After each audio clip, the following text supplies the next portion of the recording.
All right. So today I wanted to do something a bit different. I wanted to do a bit of a review on the latest episode of Game of Thrones and how it ties in with polarity.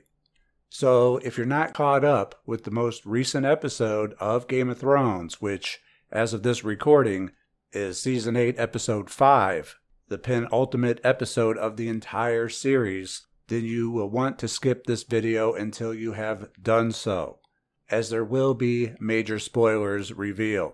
So you'll have until the end of the short intro to click away before we get into it.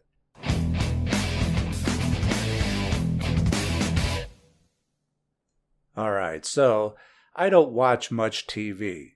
I just don't have that kind of time. There's only a couple shows that I'll watch, and Game of Thrones is one of them.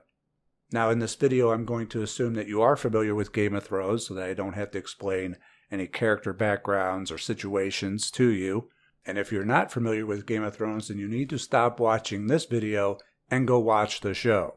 It certainly is an experience. Now some people claim it to be the greatest show of all time. I don't believe that to be the case because there's just way too many flaws for that to be so. But it is certainly the most cinematic show of all time. The cinematography and score rival major motion pictures. It is a sight to behold. Now, a lot of people are upset at the latest episode of Game of Thrones for a number of reasons, which we'll get into shortly. I don't think anyone's denying that the writing on the show hasn't been nearly as good since they ran out of source material. In fact, it seems like just a mad rush to get to the end ever since they did so, because they don't know what else to do. It's not just this episode. People have problems with this entire final season. However, I believe it's better than last season. Season 7 for me was the worst. Having the White Walkers and the dead use industrial chains to pull the dragon out of the icy water, even though they're in the middle of nowhere north of the wall. So where'd they get the chains? And they've just been shown that they can't swim in the icy water to get the chains underneath the dragon to hook them up is a completely baffling writing decision to me.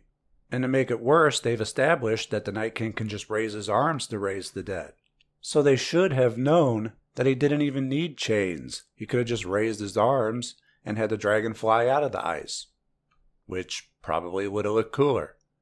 And then there's Tyrion, who was originally the most intelligent character on the show, who they've now turned into the dumbest character on the show. I know many people still love Tyrion's character. I'm not one of them, because he just really hasn't had anything to do since he killed his father back at the end of Season 4. He's just kind of sat around and given bad advice, which Daenerys has finally had enough of. And quite frankly, I can't blame her, because every idea he's had, every advice he's given has gone bad, or didn't give the result that they wanted, or has cost them too much. And if I were Daenerys, I would suspect that he's doing it on purpose because he's working for his family. And the writers know that they've turned Tyrion stupid because they had Sansa call him out on it for trusting his sister, Cersei.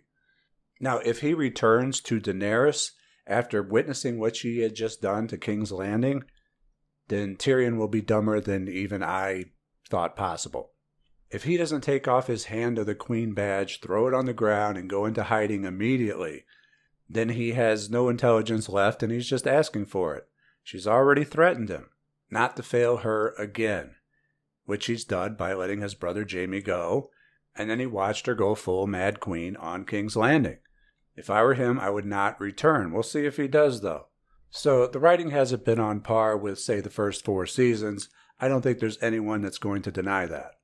So a lot of people are upset with this latest episode and some of the writing choices that were made, one of them having Daenerys go full Mad Queen on King's Landing. Now, I'm not one of them. I thought this episode was the best of the entire season so far. And I thought it was about time, because some of us knew that Daenerys was going to be the villain of the series at some point. It's something they've been foreshadowing for a while now, since the early seasons. And yet, some people were shocked and disappointed with it. And a lot say that it's not because she went Mad Queen, it's just that how they did it, how it happened so suddenly. And yet, it wasn't so sudden. They've been teasing it for a while now. And so this is how I want to get into polarity and perspective. because it's their perspective of her polarity that has them upset. Because they still viewed her as good. And you can't go from being good to an evil mass murderer with just a flip of a switch. That's what people are having an issue with.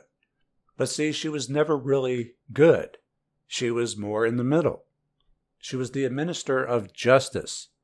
And that justice could be quite harsh.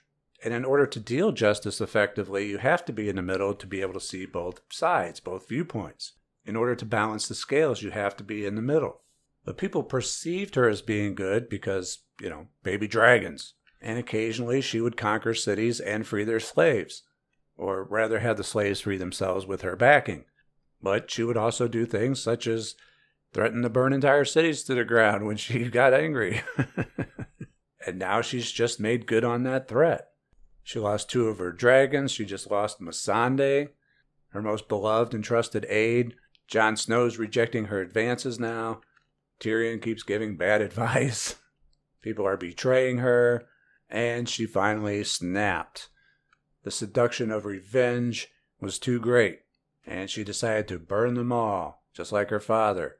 To burn King's Landing to the ground, which has been a symbol of everything that she's hated. So I thought it was great. But that's because I didn't perceive her as being good. I perceived her as more neutral. As Varys said at the beginning of the episode, he's not sure how her coin has landed. He was uncertain whether or not she was good or evil. And when that coin came up evil, a lot of people freaked out because their perception of her was good, but she never really was. She was a neutral person who occasionally did good things, but she would also do some not so good things. If you ever get a chance to go back and watch the series again, you'll see what I'm talking about. You may be able to view Daenerys in an entirely new light.